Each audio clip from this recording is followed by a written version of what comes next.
को algebraic and transcendental equation के बारे में बताऊंगे कि what is algebraic and transcendental equation. ये बेसिक माइक्रोबायोलॉजी के स्टूडेंट्स की एक मॉड्यूल था and they are very interesting about this topic. Like कि उनकी मैथमेटिकल मतलब माइक्रोबायोलॉजी में जो हमारा मैथमेटिकल है उस चीज़ के बारे में मैं उनको थोड़ा सा डिस्क्राइब करूँ, उनके साथ डिस्कस करूँ। So today by in this video I will discuss about this algebraic and transcendental equation.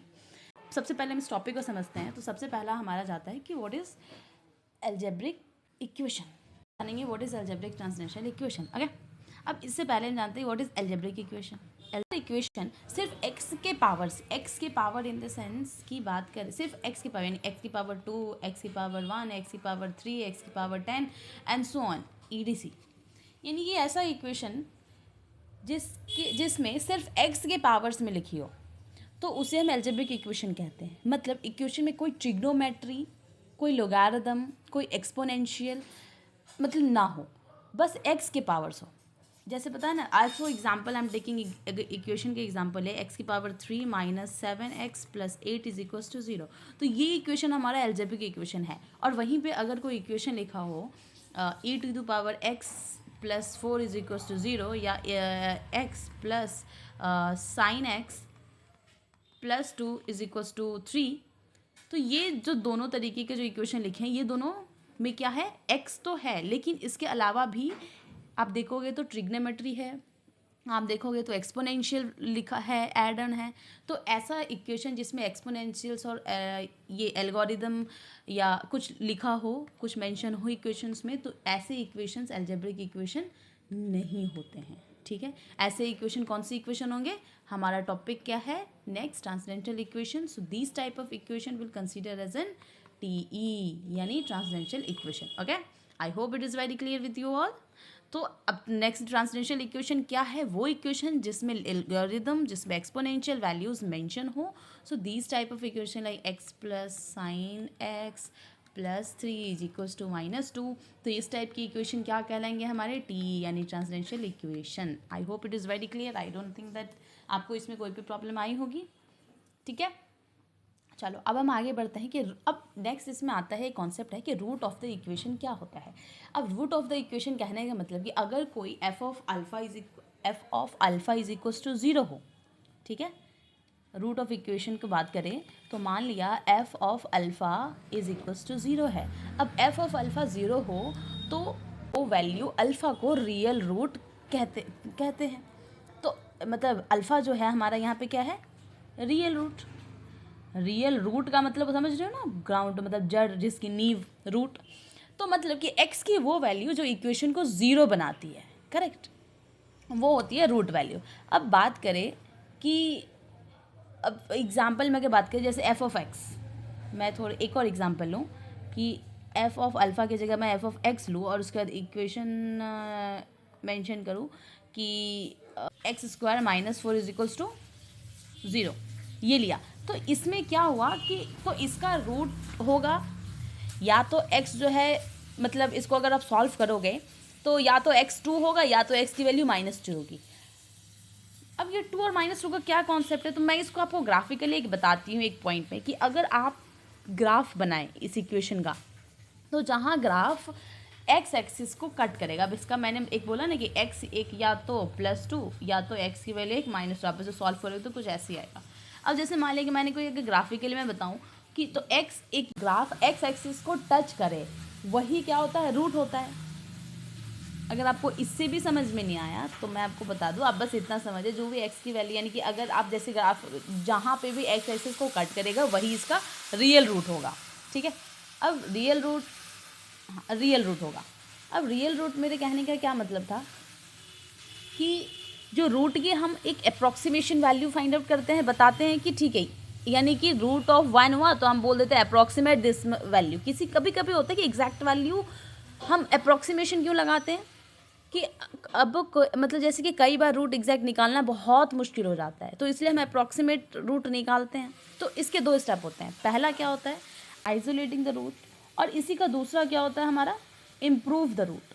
अब ये आइसोलेट और इम्प्रूव क्या होता है, आइसोलेटिंग रूट मतलब ऐसा इंटरवल ढूंढना जिसमें रूट मिले। यानी अगर आपको लगे कि √2 और √3 के बीच में कोई इंटरवल होगा, कोई कंडीशन होनी चाहिए। तो क्या हो सकता है कि अगर मान लिया एफ ऑफ ए और मान लिया कि F of A and F of B is less than zero, तो इसकी मतलब इसकी फिर क्या है कि या तो जो बीच का इंटरवल है नेगेटिव होगा या तो पॉजिटिव होगा, करेक्ट। इसका मतलब रूट पक्का इंटरवल के अंदर ही होगा, करेक्ट। अगर कंडीशन ये दिया है आपका, अगर कंडीशन है कि F of A of F of B is less than zero हो, यानी मतलब एक पॉजिटिव और एक नेगेटिव वैल्यू मिले, इसका मतलब रूट पक्का इस इंटरवल के अंदर है। अब इंटरवल मान लिया, इंटरवल क्या है, ए और बी है, तो ए और बी के बीच में।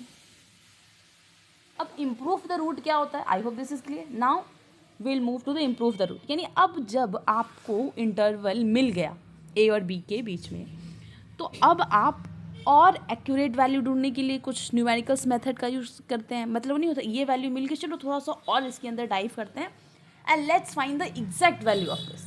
तो एग्जैक्ट वैल्यू फाइंड आउट करना is the improve the root. Okay, now improve the root, यानी अब जब आपको इंटरवल मिल गया तो अब आप और एक्यूरेट वैल्यू ढूंढने के लिए कुछ न्यूमेरिकल्स मेथड का यूज़ करेंगे। तो इस चैप्टर में मेनली हम 3 मेथड का यूज़ करते हैं। पहला कौन सा है, पहला है हमारा बाइसेक्शन मेथड।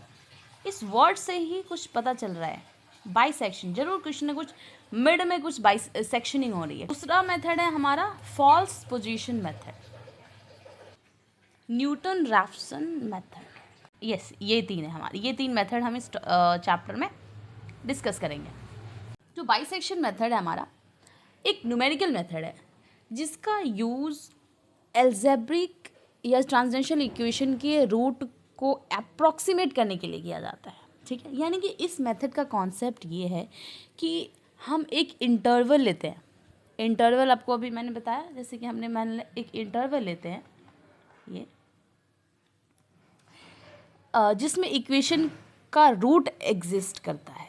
फिर उस इंटरवल को हम मिड पॉइंट से बार बार डिवाइड करते हैं, ना by mid point sectioning, bar bar divide करते हैं ताकि रूट का एक अप्रॉक्सीमेट सॉल्यूशन न मिल जाए, ठीक है, जब तक न मिल जाए। To solve the equation by using this bisection method there are various steps. पहला है कि एक इंटरवल लो जिसमें रूट एग्जिस्ट करे। I am taking this interval A of B, ठीक है। मतलब ऐसा इंटरवल चूज करो जिसमें मतलब जिसका एक कंडीशन ऐसा हो, F of A of F of B which is this, ठीक है। ये कंडीशन है हमारा। आपको मैं एग्जांपल से भी बताऊंगी, डोंट वरी। पहले आप इसकी थ्योरी समझ लेते हैं फिर आगे बढ़ते हैं। यानी कि बाइसेक्शन मतलब मैंने एक इंटरवल लिया ए ऑफ बी, फंक्शन के दोनों एंड्स का साइन अपोजिट हो तो रूट उसके बीच में ज़रूर होगा, ठीक है। तो पहला क्या था कि एक इंटरवल हो जिसमें रूट एग्जिस्ट करे, ठीक है।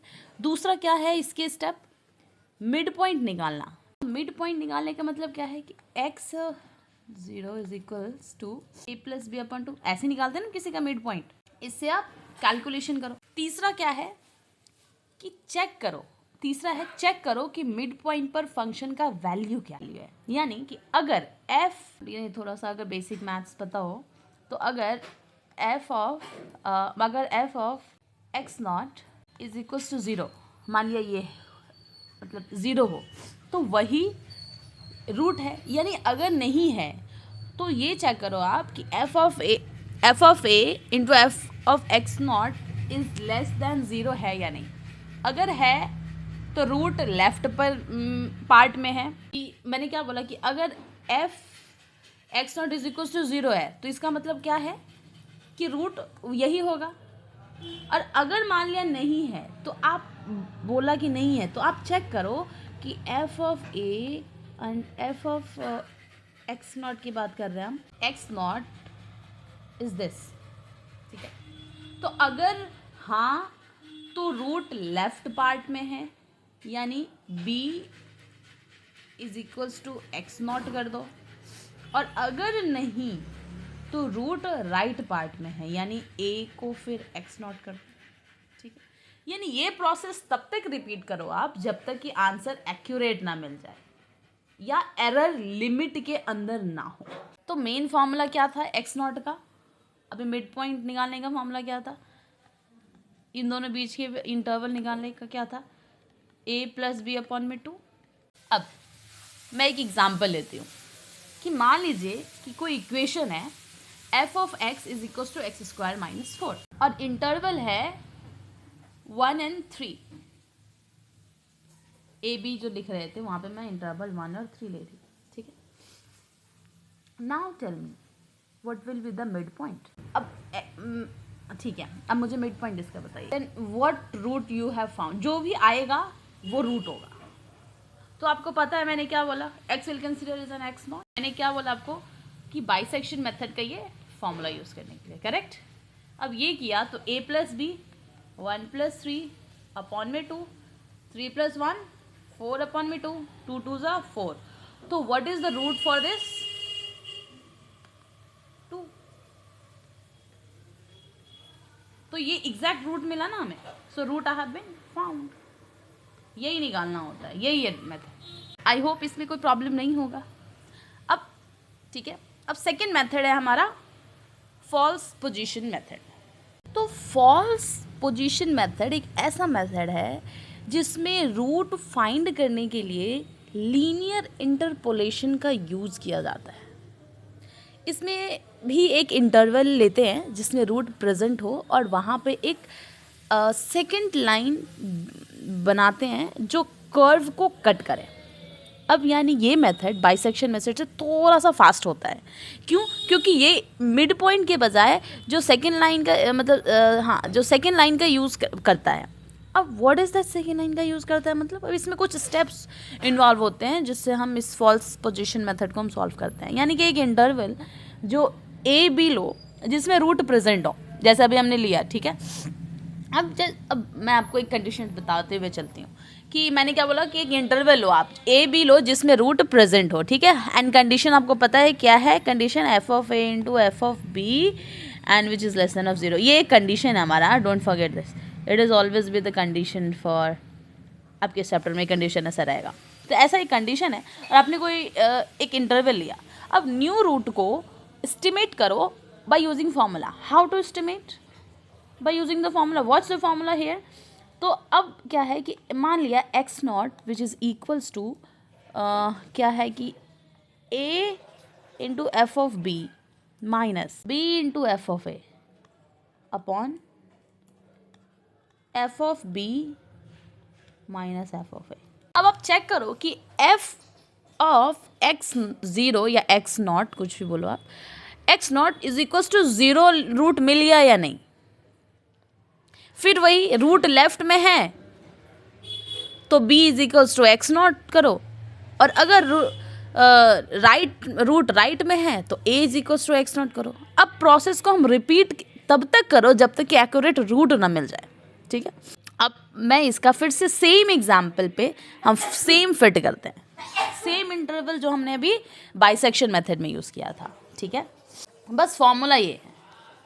अब ये क्या है, बार बार रिपीट करते हैं हम जब तक एक्यूरेट ना मिल जाए। बाइसेक्शन में क्या था, सेंटर में तब तक सिर्फ मिड पॉइंट में तब तक डिवाइड करते हैं जब तक कि ना मिल जाए। अब देखते हैं। अब मान लिया वही same equation, I am taking that same example, same equation, same interval में कुछ नहीं चेंज करता है, ठीक है। x is equals to X square minus 4, interval मेरा 1 and 3 था ना, बस फॉर्मूला हम ये यूज़ कर रहे हैं, ठीक है। अब यहाँ पे अब एक्स नॉट क्या है, एक्स की जगह मैं एक्स नॉट डाल रहा हूँ, ठीक है। So don't get confuse. अब एफ ऑफ बी कैसे निकलेगा ये मुझे बताइए। सबसे पहले उसके लिए आपको एफ ऑफ बी और एफ ऑफ ए पता होना चाहिए। एफ ऑफ बी और एफ ऑफ एक्स था तो इसलिए यहाँ पे क्या था, एक्स लिखा था। यहीं पे एफ ऑफ 1 होता तो यहाँ पे क्या डालते हैं, 1। यहाँ पे ए और बी, ए क्या है 1 और बी क्या है 3, करेक्ट। तो अब इससे पहले एफ ऑफ ए और एफ ऑफ बी निकालना बताती हूँ मैं आपको। एफ ऑफ ए निकालना है, करेक्ट। और एफ ऑफ ए की वैल्यू क्या है, एक्स स्क्वायर माइनस 1 है। एफ ऑफ ए क्या है, 1 है। तो अब एफ ऑफ ए यानी ए की जगह पे क्या पुट करेंगे हम, 1। तो इज इक्वल्स टू 1 का स्क्वायर माइनस 4, करेक्ट। तो क्या बन गया आपका 1 into 1 1 is equals to 1 minus 4 which is equals to minus का 3। तो एफ ऑफ ए आपका क्या बना, -3, ठीक है। I hope this is correct, no doubt in this. F of B निकालते हैं। अब एफ ऑफ बी कितना था, 3। तो X square B square minus 4। F of B किसके इक्वल हो गया, 5 के इक्वल है, ठीक है। अब एफ ऑफ बी की जगह 5 पुट करोगे और एफ ऑफ ए की जगह -3 पुट करोगे आप, ठीक है। Now I am using that formula, ये वाला। अब ए इंटू एफ ऑफ बी चलिए ए कितना था 1 इंटू एफ ऑफ बी कितना निकला, अभी आपने निकाला 5 माइनस फॉर्मूले का है b into F of a, b into F of a कितना निकाला आपने माइनस का 3 अपॉन जो फॉर्मूले का था हमारा माइनस का 3, ठीक है। अब इसको हमने सॉल्व किया, 5 1 5, अब ये माइनस और कुछ साइन नहीं है, मतलब मल्टीप्लाई का साइन है, 3 3 9 माइनस का 9, जब ब्रैकेट ओपन हुआ तो ये प्लस का 9 हो जाएगा, ठीक है। अपॉन 5 माइनस और माइनस मल्टीप्लाई हुआ एक दूसरे से तो प्लस का साइन, ये 3 प्लस का, तो 9 प्लस 5 14 अपॉन 5 प्लस 3 8। तो जब हमने इसे किया तो 7/4 आया। अब इसको आप जब डेसिमल में कन्वर्ट करोगे so how much you will get like x0 is equals to 1.75 somewhere. So what you are finding, what you are getting, exact root नहीं मिला, सो दिस अप्रॉक्सीमेट, तो इस मतलब the approximate root which is using the false position method that is x0 is equals to 1.75, correct. So this is called the approximate, हम ले लेते हैं, इसके आगे भी कुछ ना कुछ जाएगा, सो this is called the approximation value.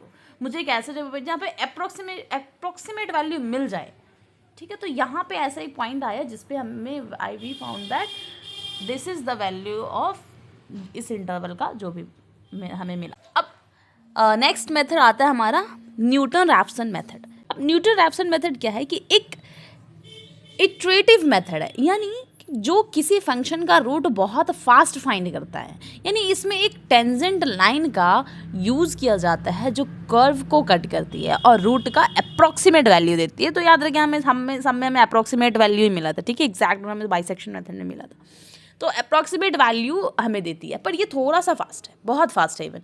अब इसमें बहुत फास्ट है तो इसका डेफिनेटली तीनों का फॉर्मूला अलग था, तो इसका फॉर्मूला क्या है, इसका फॉर्मूला है, मैं इसके डायरेक्ट मैं फॉर्मूला पे बात करती हूँ, तो xn+1 equals to xn minus f of xn upon f dash x of n।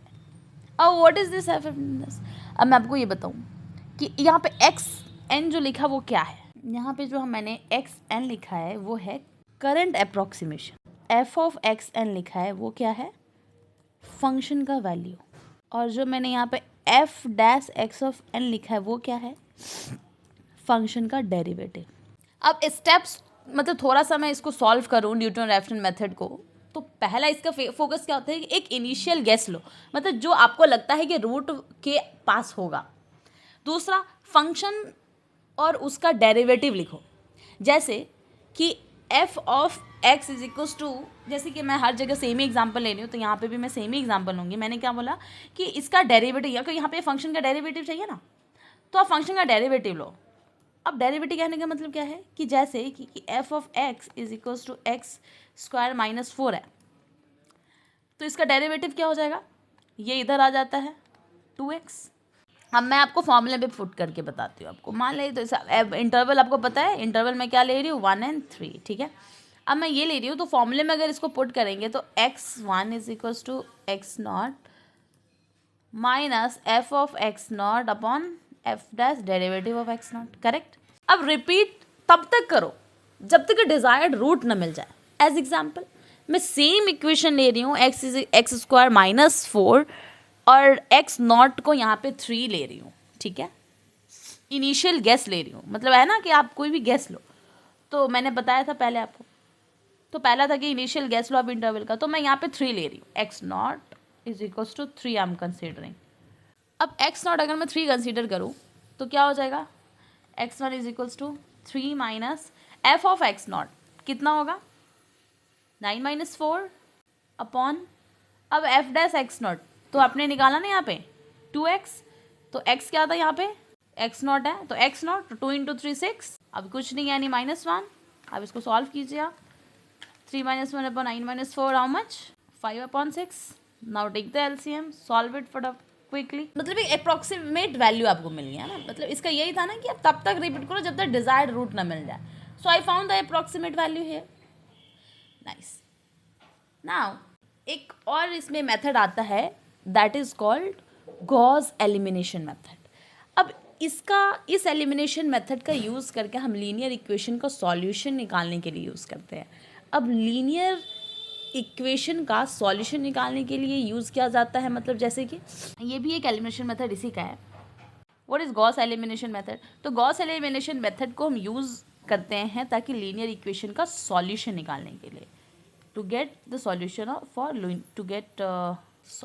For linear equation. अब क्या है, जैसे कि मान लिया, तो इसमें रॉ ऑपरेशन का यूज़ करके हम इक्वेशन को सॉल्व करते हैं। अब इस एलिमिनेशन मेथड का पहला क्या है कि इक्वेशन को मैट्रिक्स फॉर्म में पहले लिख लो, ठीक है। इस मतलब गॉस एलिमिनेशन मेथड को सॉल्व करने का सबसे पहला काम क्या है कि इक्वेशन को आप किस फॉर्म में लिखो, मैट्रिक्स फॉर्म में लिखो। तो मैं इसको मैट्रिक्स फॉर्म में लिख रही हूँ। तो इक्वेशन है हमारा 2x + 3y = 5, 4x + 5y = 6, ठीक है, ये इक्वेशन है हमारा। तो गॉस एलिमिनेशन मेथड क्या कहता है कि इसका हम एक आर्गुमेंटेड मैट्रिक्स लिखते हैं, ठीक है। अब पहला क्या है, पहला काम क्या होता है कि आप चाहे तो पहले एलिमेंट को 1 बनाने के लिए रॉ 1 को 2 से डिवाइड कर सकते हैं, पर यहाँ एलिमिनेशन बोला है ना, गॉस एलिमिनेशन, तो एलिमिनेशन का यूज़ करते हैं हम, ठीक है। तो सबसे पहला रॉ ऑपरेशन क्या है कि आपको पता है ना R1 R2 टेंड्स टू, तो मैं एक इक्वेशन लिख रही हूँ R2 tends to R2 - 2R1, ठीक है। पहला R2 बोला है मैंने, R1 R2, तो मैं इसको चेंज करना है, R2 टेंड्स टू R2 यानी 4 माइनस फॉर्मूले का 2 इंटू R1 क्या है, R1 is, so I am mentioning here this 2, correct. I hope no problem in that means इसको सॉल्व किया तो 4 - 2 = 4 विच इज 0, डन। अब R2 फिर से लेती हूँ ये इसके लिए, तो मैं उसको लेती हूँ, तो 5 माइनस फॉर्मूले का 2 इंटू इसका R1 क्या जाएगा 3, which is equals to 5 - 2 3 = 6, which is equals to -1। Same उसके लिए भी लेती हूँ मैं 6 के लिए, 6 - 2 इंटू फॉर्मूले का 5, 6 - 10 इज इक्वल्स टू -4, ठीक है। अब नया मैट्रिक्स, इससे मेरा क्या बना, मुझे नया मैट्रिक्स मिला। अब न्यू मैट्रिक्स क्या मिला आपको, फॉर्मूला वो वैल्यूज़ पता हैं, विच इज़ 2 0, और इसके लिए क्या मिला 3 - 1, और क्या मिला इसके लिए 5 और -4, करेक्ट, ये मिला। अब चलिए now solve the second matrix. अब सेकेंड इक्वेशन को देखते हैं, तो पहला क्या है -1y = -4। अब क्या है हमारा -1y, अब x 0 है ना, तो इसको हम लिखेंगे नहीं, तो ये क्या है -1y = -4, यही है।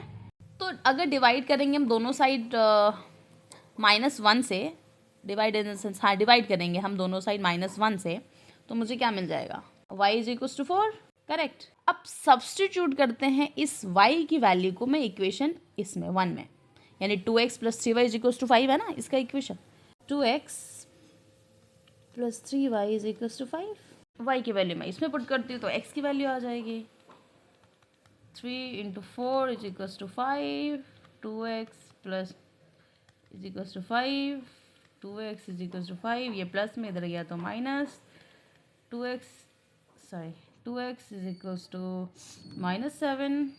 तो x -7/2। फाइनल से क्या निकला, x -7/2, y = 4। नाउ अब पेयर्ड में लिखेंगे इसको, तब ये हो गया। चलिए, तो इससे क्या मिला कि मतलब आई होप अब आपको इसमें जो हमने अभी पढ़ा इसमें वो प्रॉब्लम नहीं होगी, करेक्ट। तो ये चारों के चारों मैंने आपको बता दिया, what is the Gauss elimination methods and bisection methods and the Newton-Raphson method, correct. तो गॉस एलिमिनेशन में हमने सब्स्टिट्यूट करके ऐसा लीनियर इक्वेशन सॉल्व करते हैं, ठीक है, वो मॉडरेट होता है। अभी क्लास में पढ़ते हैं ट्रांसफॉर्मेशन फॉर्मूला इन ट्रिग्नोमेट्री। तो ट्रांसफॉर्मेशन मतलब मैं आपको लास्ट एक चीज़ बताती हूँ, जो इंटीग्रेशन, डिफरेंशिएशन और जो ट्रिग्नोमेट्रिक सिंप्लीफिकेशन में हम इसको यूज़ करते हैं। ट्रांसफॉर्मेशन फार्मूला का यूज़ हम ट्रिग्नोमेट्रिक फंक्शंस को ऐड और सब्सट्रैक्ट करते वक्त किया जाता है। यानी कि इसका मेन काम है कि दो एंगल्स को सम और उसका डिफरेंस को एक सिंगल एंगल में कन्वर्ट करना। यानी इसका यूज़ हम जनरली इंटीग्रेशन, डिफरेंशिएशन या तो फिर ट्रिग्नोमेट्रिक सिंप्लीफिकेशन में करते हैं।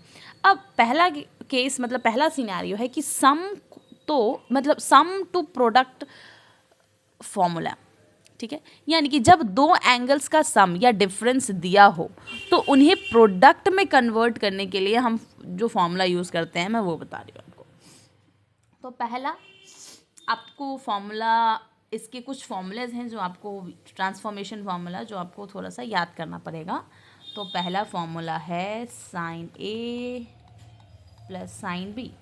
अगर ऐसा हो तो फॉर्मूला बनता है 2 साइन ए plus B upon 2 into cos ए माइनस बी अपॉन 2, ठीक है। इसे ट्रांसफॉर्मेशन फार्मूलाज है, you must know about it. Next, अगर यहीं पे sine a minus sine b होता, दूसरा sine a minus sine b, तो क्या फॉर्मूला बनता? कॉस ए प्लस बी अपॉन 2 और sine a minus B upon 2, ठीक है। अब यहीं पे फॉर्मूला होता, अगर मेरा cos A plus cos B होता, cos A plus cos B होता, तो फॉर्मूला मेरा क्या बनता? 2 कॉस ए प्लस बी अपॉन 2 कॉस ए माइनस बी अपॉन 2, ठीक है। और यहीं पे कॉस ए माइनस कॉस बी होता, तो यहीं पे अगर cos A minus cos B होता तो यहाँ पे फॉर्मूला होता -2 sine A plus B upon 2 sine a minus B upon 2, okay. अब एग्जाम्पल, अब मैं अगर लूँ, अगर दिया हो मान लिया साइन 75 डिग्री, मैं एग्जाम्पल से अगर आपको बताऊँ, मान लिया दिया हो sine 75 degree plus sine 45 degree. एक एग्जाम्पल लेती हूँ, sine 75 degree plus sine 45 degree, तो साइन ए प्लस साइन बी है। अब साइन ए प्लस साइन बी का फॉर्मूला आप यूज़ कीजिए इसमें। साइन ए प्लस साइन बी क्या था? 2 साइन ए प्लस बी अपॉन 2 कॉस ए माइनस बी अपॉन 2, ठीक है। अब मैं सेम फॉर्मूला यहाँ पे यूज़ कर रही हूँ, तो 2 फॉर्मूले का साइन ए प्लस बी अपॉन 2 ए प्लस बी अपॉन 2, फिर क्या था? Cos A minus B upon 2 A minus B upon 2, ठीक है। अब चलिए 2 साइन, ये कितना हो गया? 10 x 120 upon 2 60, sine 60 degree, cos minus कीजिए cos 15 degree, 2 sine 60 into cos 15 degree. अब आपको साइन 13 सब की वैल्यू अब ये आ गई। अब इससे क्या हो गया कि कैलकुलेशन आपकी ईजी हो गई। आपको साइन 60, 30, 40, 15, 45 इन सब की वैल्यूज तो पता है, you can easily right the formula. तो ये कौन सा केस था हमारा? ये था सम टू प्रोडक्ट फॉर्मूला, ठीक है। अब ये सम टू प्रोडक्ट का था। अब सेकेंड केस बनता है प्रोडक्ट टू सम फॉर्मूला। अगर ऐसा हो तो क्या? अब इसके लिए भी ट्रिग्नोमेट्रिक फंक्शंस के कुछ फॉर्मूलाज हैं। सिनेरियो फर्स्ट था, और केस 2 क्या था? Product to sum formula. अब प्रोडक्ट टू सम फॉर्मूला क्या होता है? पहला साइन ए प्रोडक्ट, पहला product to sum sine A sine B, ऐसा। तो फॉर्मूला क्या बनेगा? हाफ कॉस ए माइनस बी माइनस कॉस ए प्लस बी। अब यहीं पे cos A into cos B हो तो क्या बनेगा? हाफ कॉस ए प्लस बी प्लस कॉस ए माइनस बी, ठीक है। अब यहीं पे एक तीसरा हो साइन ए कॉस बी, तो फॉर्मूला क्या बनेगा? Half sine A plus B plus sign a minus. अब फिर आपको एग्जांपल आप जानते ही हैं, मान लीजिए अगर फॉर्मूले में आपको उसे फिट करना है तो इससे फिर आपकी कैलकुलेशन ईजी हो जाएगी। अब एक टॉपिक रहता है T ratio of multiple angles, यानी मल्टीपल एंगल का फॉर्मूला।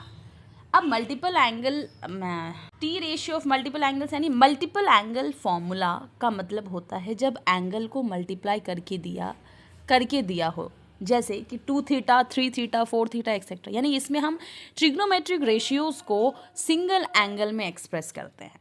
अब इसके लिए भी कुछ फार्मूलाज है मल्टीपल एंगल्स का। वो क्या है कि मान लीजिए अगर है साइन 2 थीटा डबल एंगल अब यहीं पे हो तो sine two theta is equals to 2 sine theta cos theta, ठीक है। अब ये फर्स्ट है। अब सेकंड होता है cos 2 theta double angle, cos 2 theta ये भी डबल एंगल।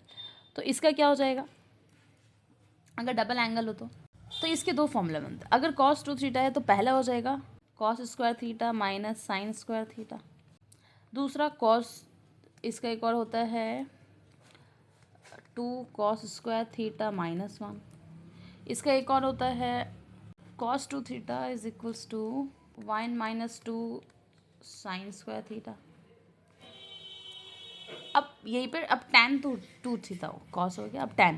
तो इसका एक ही फॉर्मूला जाता है, इसका एक ही फॉर्मूला जाता है कि 2 tan theta upon 1 minus tan square theta, ठीक है। अब ऐसी एग्जाम्पल्स आप लेके फॉर्मूलेज में बिठा के आप सॉल्व कर सकते हो, ठीक है। ये क्या था हमारा, T ratio of multiple angles, correct. और यहीं पे अगर हो टी रेशियो ऑफ सब मल्टीपल एंगल्स, यानी सब मल्टीपल फॉर्मूला तब यूज़ होता है जब दिया गया एंगल डिवाइड करके हो, जैसे कि थीटा अपॉन 2, थीटा अपॉन 3, तो सब मल्टीपल एंगल्स के फॉर्मूलाज थोड़े से अलग हो जाते हैं। अब इसके भी 3 फॉर्मूला हैं, मैं आपको लिख देती हूँ। Sine theta upon 2 is equals to plus minus root में 1 माइनस कॉस थीटा अपॉन 2। अब यहीं पे अब आ गया cos theta upon 2 plus minus 1 plus cos theta upon में, अब यहीं पे tan थीटा अपॉन 2 हो। तो अब ऐसे ही आप इसको फॉर्मूलेस पे फिट करके now you can easily solve, ठीक है। अब एक लास्ट होता है अलाइड एंगल्स, जो आपके सिलेबस में है। तो अलाइड एंगल का मतलब क्या होता है कि जब एंगल 90 डिग्री हो, 180 डिग्री, 270 डिग्री, 360 डिग्री से जुड़ा हुआ हो। इसका मतलब, इसका यूज़ हम मोस्टली क्वाड्रेंट के बेसिस पर यानी साइन चेंज करने के लिए होता है, ठीक है। साइन चेंज करने के लिए, यानी जैसे कि एंगल आपका ऐसा हो कि 90 डिग्री माइनस थीटा, तो यहाँ पे 90 डिग्री माइनस थीटा जो होता है तो वो जो साइन है वो कॉस हो जाता, मतलब अगर साइन कॉस tan है तो साइन अगर ऐसा है तो कॉस थीटा हो जाएगा, और कोसाइन है तो साइन थीटा हो जाएगा, और tan है तो वो कॉट में चेंज हो जाता है। और 90 डिग्री प्लस थीटा हो तो साइन जो होगा वो कॉस थीटा में चेंज हो जाएगा, कॉस जो है वो माइनस साइन थीटा में चेंज हो जाएगा, tan जो है वो माइनस कॉट थीटा में चेंज हो जाएगा। अब 180 माइनस थीटा है तो साइन जो है वो साइन थीटा ही रह जाएगा, कॉस जो है वो माइनस कॉस थीटा हो जाएगा, tan जो है वो माइनस tan थीटा हो जाएगा, ठीक है। तो ऐसे ही जैसे कि मान लिया कि साइन 90 माइनस थीटा है, फॉर एग्जांपल मैं बोलूँ साइन 90 डिग्री माइनस थीटा है, तो ये क्या मैंने अभी बोला आपको, कॉस थीटा हो जाएगा। ये पूरा किसके इक्वल होगा, कॉस थीटा के इक्वल। तो ये रहे पूरे फॉर्मूला जो आपको इसमें बहुत काम आएगा इस पूरे चैप्टर में। And I hope this topic is very clear to you all. If you like this video then, and don't forget to like, share and subscribe. Thank you very much. See you in the next topic. Thank you. Bye bye.